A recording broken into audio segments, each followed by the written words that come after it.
Good day, class, and I welcome you all to Civic Education class. And in today's class, we are going to be considering the topic government. Government. What is government?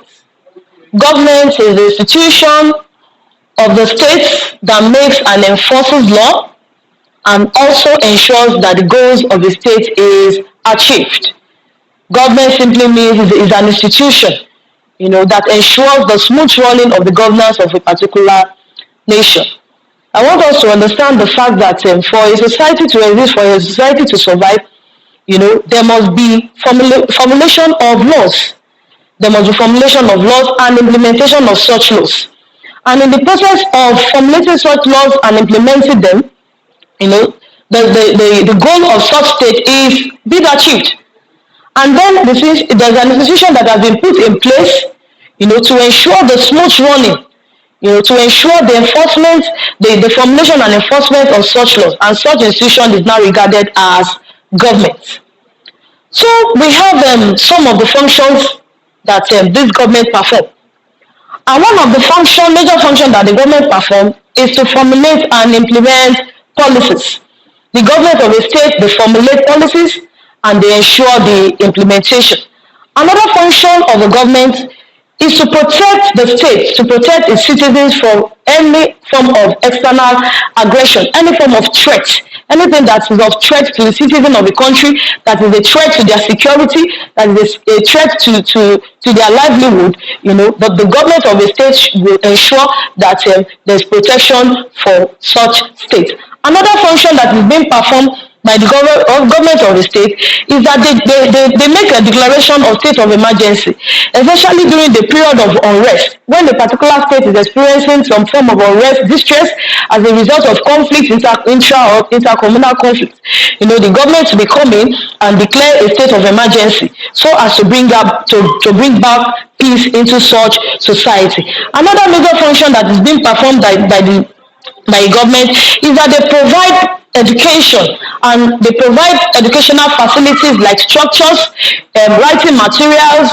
They also employ teachers, qualified teachers that can teach the children, and as such they try to subsidize the amount that is being paid. In fact, presently in Nigeria, from primary education to secondary education, it's free. So it is one of the major functions of the government to provide education and educational facilities for a citizen. Another function that is being performed by the government is that they provide what's called social amenities. When we talk about social amenities or infrastructure facilities, we are talking about good motorable roads, we are talking about pipe-borne water, we are talking about good healthcare facilities, and then access to good healthcare facilities, and also be able to provide a good welfare for its citizens. And another major function that the government of the state perform is that they provide jobs, they provide employment opportunities to its citizens. It also, empowers the youth. It empowers the citizen to be able to, to become independent, on their own. Providing them with necessary skills, vocational skills, to help them become independent citizens. And then, under this topic, government, we have what we call the arms of government or the organs of government. And so to say, we have three major organs of government. We have three major organs of government. Number one, we have the legislative arm of government. We have the legislative arm of government. Two, we have the executive arm of government. We have the executive arm of government.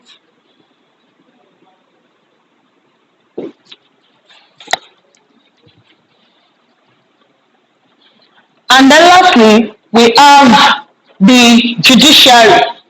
We have the judiciary. We have the judiciary.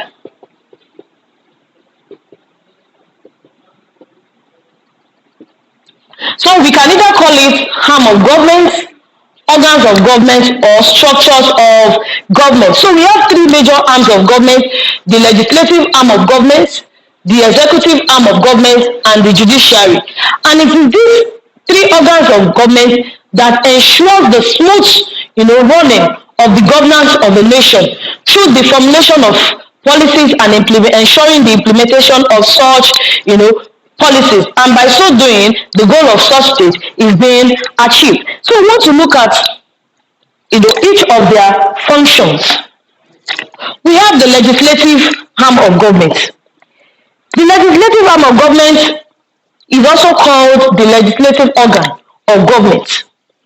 And their major duty, their number one major duty, is to formulate policies. They are responsible for formulation of laws and policies. We all know that the laws determine what is allowed or what is disallowed in a particular society. So it is the major function of the legislative arm of government to formulate laws and make policies. And this represents the symbol of the legislative arm of government. The mace. The mace represents the symbol for the legislative arm of government. I believe we can all see it. Yes, right here. This is the mace. We also have it here. It represents the symbol of the legislative arm of government. And then we have the executive arm of government. The major duty of this particular arm or structure of government is that they execute or implement the laws that are being made by the legislative arm of government. Before we continue, I want to make mention of something under the legislative arm of government. Under the legislative arm of government, we have two houses or two chambers. We call it the Senate in Nigeria. We call it the Senate and the House of Representatives. The Senate and the House of Representatives. And the leader of the Senate is called the Senate President. The Senate President. And then the leader of the House of Representatives is called the Speaker. And then at the state level, we only have House of Representatives that is headed by a Speaker. Okay? So, under the executive arm of government, just like I mentioned before, I said that they execute or they implement the laws that are being made by the legislative arm of government. And the executive arm of government is being headed by the president of a nation, being assisted by his vice president. And then at the state level is headed by the governor, assisted by the deputy governor.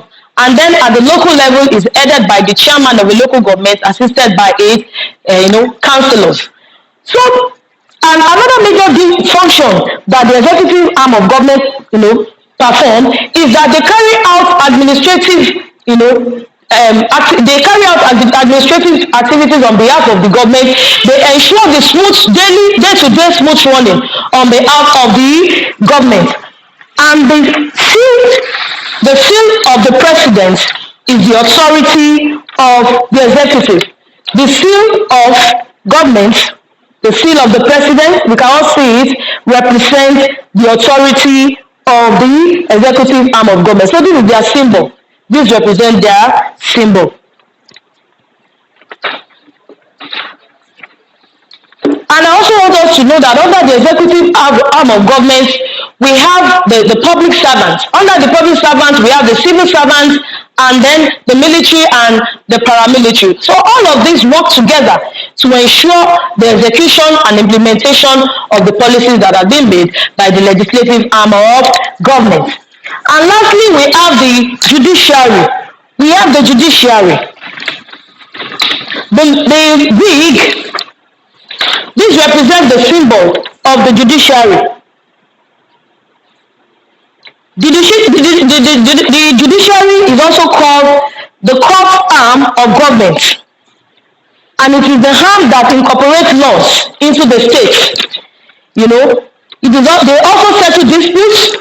They settle disputes between individuals and groups in the society, and they ensure that lawbreakers, whoever breaks the law are what? Punished. And then anyone that is being deprived of his or her rights, such person, will be fought for. And the person will be fully compensated. So when we meet in the next class, we will look at some of the offices within the legislative arm of government. We'll look at the offices within the executive arm of government, and then we'll look at the offices within the judiciary arm of government. Thank you and God bless. Bye bye.